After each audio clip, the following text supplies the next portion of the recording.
Assalamu alaikum, everyone. Again, round of applause for Shamoon.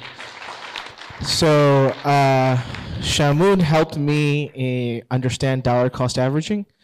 The fastest way, if you go outside and you read the little check-in thing, you'll see it says the fastest way to lose your Bitcoin is to try to trade it. I learned that from Shamoon. And that's the reality, though. If you move your Bitcoin, or if you try to trade it, that is the fastest way to lose it. So I have a bunch of notes. I was supposed to do the closing, but we're running a little late, and we're going to continue after me, but we're to do some workshops. But I wanted to talk a little bit. Number one, I want to thank all of you for coming here today. We are the team who put this on is shocked by the amount of people who are here. So number one, thank you so much for coming. And then number two, I want to thank the actual team members. So Salman over here, who's been hosting for most of the day, is an old childhood friend and a Bitcoiner. Salahuddin in the back over there. Abdullah, who's right there. The other Salah, who's tremendous work. Ahmed right here in the white hat. I told a few people throughout the day, this conference started as a joke a couple of years ago, when a few of us met at a BitBlock Boom a couple of years ago, and Gary, who you may have noticed, a white guy here a little earlier, who puts on that conference, and we said it would be really cool if we had a Muslim Bitcoin summit. And then a year went by and nothing happened. And we didn't have one. And then last year, we saw a bunch of us got together at the Nashville conference, the Nashville Bitcoin conference, and we had 26 people at Jummah. And it was shocking because so many people were interested in Bitcoin and Muslims, and they were so interested that they came all the way to Nashville. And so I want to thank the team. This was just an idea that I threw out to them a few years ago, and they have really taken the initiative and done an incredible job. Something to touch upon earlier, people were asking about custody. You know, in Pakistan, there's a women's movement, the Women's March. They say, Meri Jism, Meri Marzi, which means my body, my choice. Bitcoiners, we believe, Mere paise, mere paas. My money with me. I don't trust the government. I don't trust the bank. I don't even trust you, no offense. I want the money, I can trust myself, and I can trust my own custody. And so people think gold versus Bitcoin, right? This is a gold versus Bitcoin thing. A few months ago, or 2 months ago, I was in Pakistan, and I took gold with me to Pakistan. I'm a gold collector, because in Medina, I was going to Umrah, and in Medina, you could get a bar of gold that says made in Medina on it. And as a collector of gold, I thought, okay, I'm going to take an ounce of gold and I'm going to go to Medina and I'm going to trade it. But I was going to Pakistan first, and I was in Pakistan, and as I was getting on my flight to Medina, or getting to the airport, I checked in, or as I was going through the airport, they scanned my bag and they said, "Sir, is there any lady with you?" I was confused. I was like, "Nope, my wife is not here." They put my bag again. They said, "Sir, do you have any ladies with you?" I was like, "No." They're like, "You have gold in your bag." I was like, "Yeah, I have a bar of gold that I wanted to trade for in Medina to get a made in Medina bar of gold." And they said, "No, you can't take it." And in Pakistan, I didn't know this, but if you go on the prohibited list at the airport as soon as you enter in Karachi, the number one item on the list is gold bullion that you cannot take out of a country. So, you know, we were talking about earlier, how much money can you take? You cannot even take physical gold, even if it's 1 gram of gold, out of Pakistan in bullion form. So that's something to keep in mind. And so now I get to the actual purpose of my talk. Bismillah ar-Rahman ar-Rahim. Wal asr inna al-insana lafi khusr illa alladhina amanu wa aminu salihat wa tawasaw bil haqq wa tawasaw bis sabr.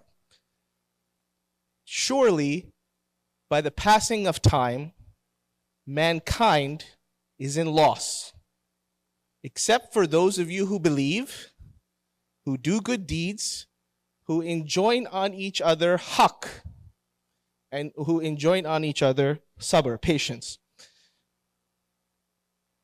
Bitcoiners, we say tick-tock, next block. The way that Bitcoin works is that every 10 minutes, a new block is mined in Bitcoin that contains all of the transactions.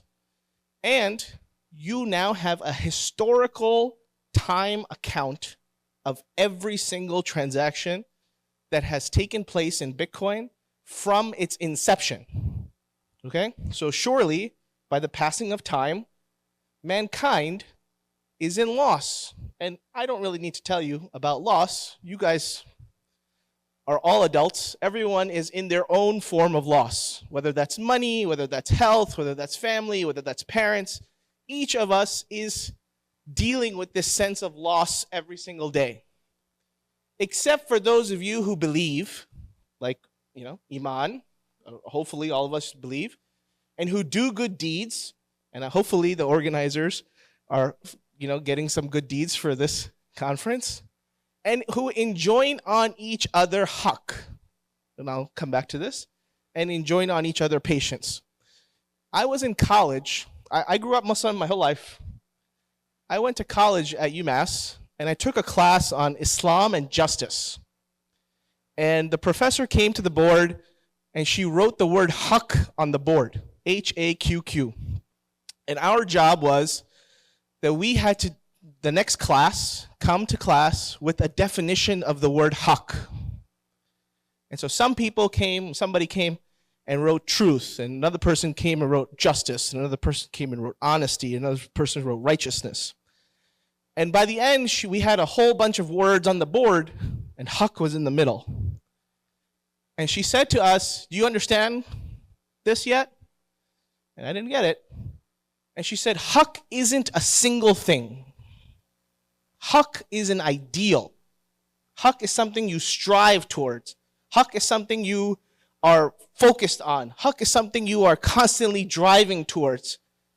And then you're enjoining on each other this haqq. You're enjoining on each other this truth. And hopefully, for those of you who've been here all day, now understand that you must get out of the riba-based fiat system. I hope, at least in our minds, we've planted that seed in your mind.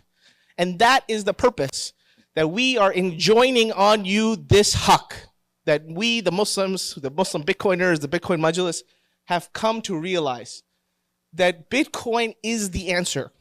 Okay, you may not necessarily fully agree with it right now, but you need to spend the time to think about it. And how did it make sense for me? So everyone's been talking about their Bitcoin journey.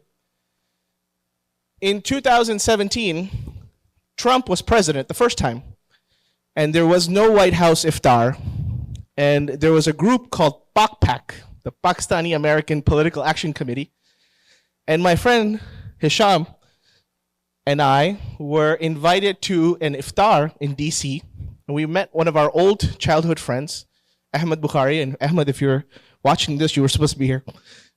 And he sat me down at the event, and afterwards he forced me to come to his house. And he said, Subhan, like shaking me, like literally physically shaking me. He's like, Subhan, you need to understand this. Bitcoin is freedom money. In Bitcoin, I can transfer money from me to you anywhere in the world, and no one is in the middle of that transaction. And it's digitally scarce, and it's all these fancy things that he said. And in my mind, I was thinking, man, I don't really need this. I got Zelle. I got Cash App. I can just send anybody I want money. I got Venmo. And it wasn't until I went, and this is where I show a picture. It wasn't until I went to Jerusalem during the last 10 nights of Ramadan, that same month, and this is how, subhanAllah, this is how Allah subhanahu wa ta'ala brings people together, and this is how Allah subhanahu wa ta'ala shows you the way. Okay? My friend, earlier in the month, introduced me to Bitcoin, and I had heard about it, but he shook me and said, Subhan, you need to understand. And I went to Jordan with Helping Hand, and then went to Jerusalem during the last 10 nights of Ramadan, and I met Palestinians, and I wanted to help them. Like everyone wants to help them. And as a Pakistani man, the way that I have been taught to help people is to take money from my pocket and to give it to you and say to myself, that's it. I gave him the money. Now my job is done. My duty is complete.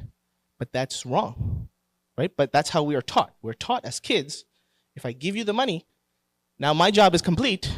It's on you. I gave you the money, right? But here, and I met some Palestinians, and I wanted to hand somebody some money, and the guy said no. And I was confused. I'm from Pakistan. We have lots of people who are in need, and we try to give them money, and they take it. And I tried to hand a Palestinian man some money, and he said no. And he took me by the hand, and he took me to a shop, and he said, buy something. And here are people who don't have a country, who don't have anything, and they want the legitimacy that comes along with a halal income. He doesn't want to be a beggar. He wants to be someone who earned his money. But when you try to purchase something from a Palestinian in the West Bank or in Gaza or in Jerusalem, it is in Israeli shekels. It's in shekels.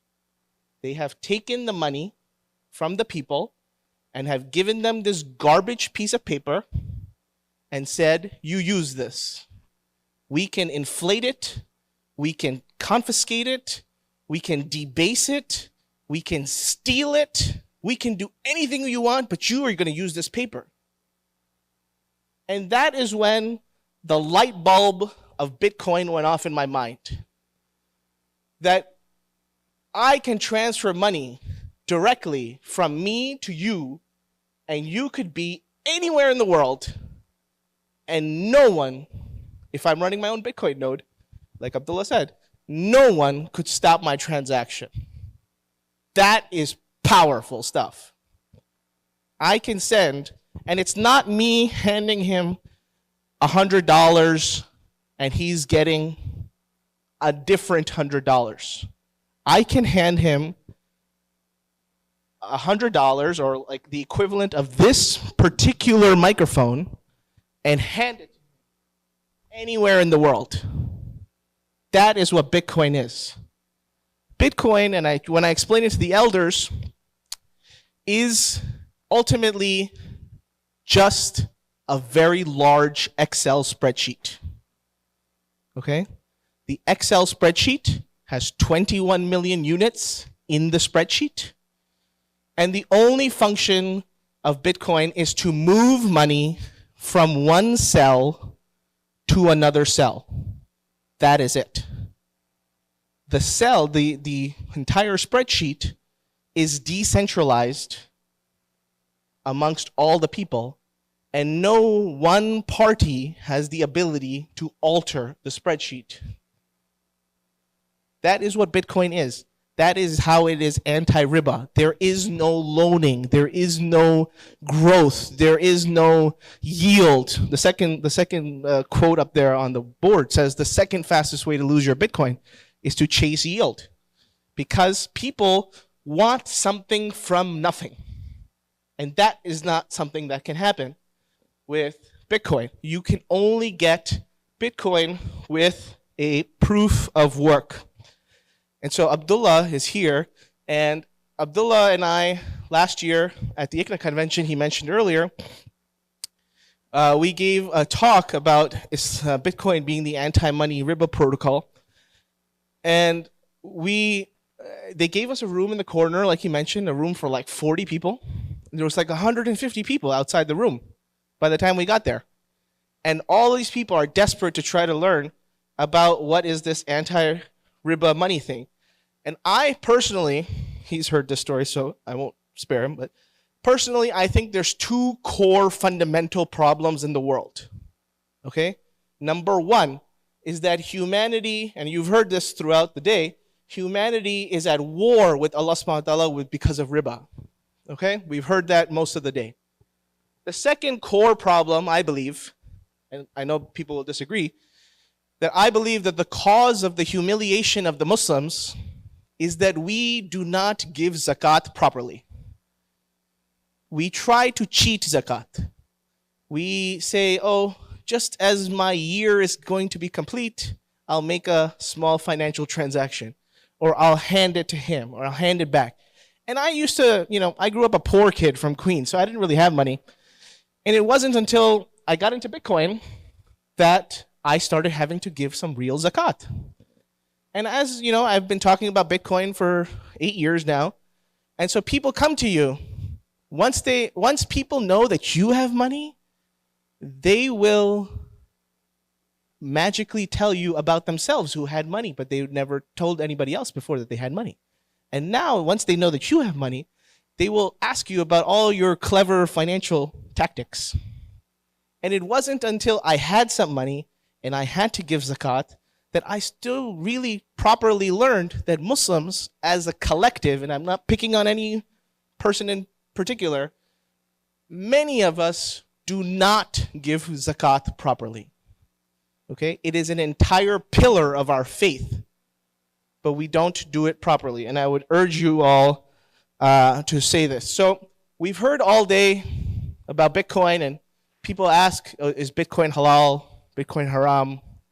A few years ago, I was lucky enough to meet Mufti Taqi Usmani in Pakistan. And when I met Mufti Saab, I asked Mufti Saab, because by then he had already put out a fatwa that said Bitcoin is not jaiz, not acceptable. So I asked him, Mufti Saab, and he was stuck with me. We were on an airplane, so he couldn't just escape me. So I asked him, Mufti Saab, you say that Bitcoin is not jaiz, but there were many things that were not jaiz at one point in time. The printing press, like we heard before, we heard YouTube, mobile phones. Azan on the loudspeaker was not acceptable for a period of time. And then I asked him, Mufti Saab, tell me, when will Bitcoin be jaiz? Right? I'm a lawyer, sorry. We are facetious people. So I asked him, Mufti Saab, tell me, when will Bitcoin be jaiz? And I swear to Allah, Wallah, he said this.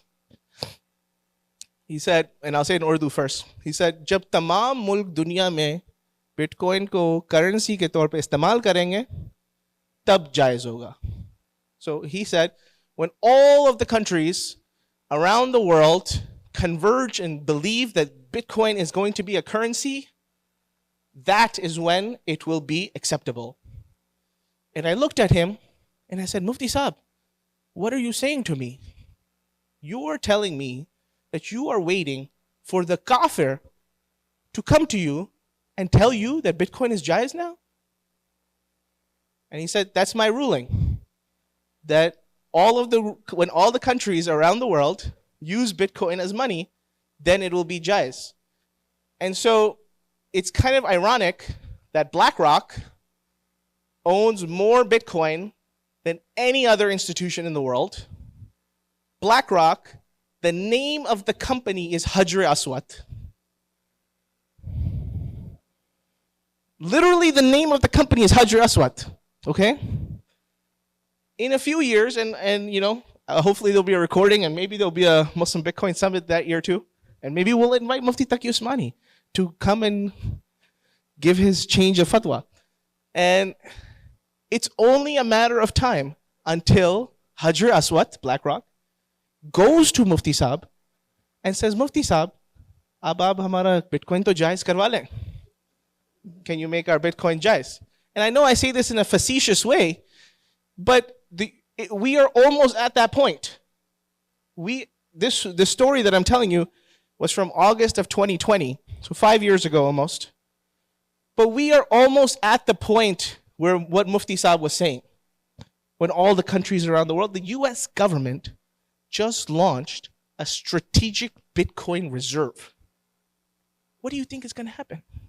They're going to sell all their Bitcoin? No. They're literally making a promise that they're not going to sell their Bitcoin. And so the purpose of this story, and I know the Sheikh is in the back and he's going to get ready to pounce on me, so I'm sorry. The purpose of this story was to say that on the day of judgment, you will all stand alone. Okay? You will not have your families. You will not have your kids. You will stand alone on the day of judgment. And so you should really have an answer for yourself that you are prepared to answer for on the Day of Judgment. And you should know that you have to respond only for yourself on the Day of Judgment. I mean, if you're not a leader of a community, of course. But, and so we talked about Orphans of Uganda. Orphans of Uganda has received money from us, Bitcoin Majlis folks, for the past several years. And if you guys are on Twitter or go to orphansofuganda.org, or if you go on Twitter, check out Orphans of Uganda, mashallah, they have done an incredible, incredible amount of work only because we are able to send them money directly in Bitcoin. If I had to send it through Western Union to somebody, Western Union is extremely risky. First of all, they will charge you $40 to send $100. Okay? That's number one. Number two, now in Uganda, they have to take their ID and walk all the way to the nearest town, to the money exchange guy, and walk out with cash money in their pockets. It could be a substantial amount of money, and walk all the way back to their village. And that's highly, highly risky. When in actuality, the software, the technology already exists for me to just scan their phone and send them money in less than 5 seconds. Why wouldn't we want to do that? It makes no sense. And so the things that I want to leave you with is that this community, now you guys are all forced to be part of the Bitcoin Majlis community. So this community has, as Abdullah was saying, enabled me to pay more zakat than I would have ever paid if I had not been denominating in Bitcoin. And number two, because we as kind of friends now are sending this money in Bitcoin and sending our zakat, we can hold each other accountable. Hey, did you send your zakat? Hey, these Orphans of Uganda. Or hey, we have another project that we are doing that is interesting. Or hey, my Islamic school owns some Bitcoin. Or hey, we're doing a fundraiser for this. And you will find that you will necessarily become much, much more generous.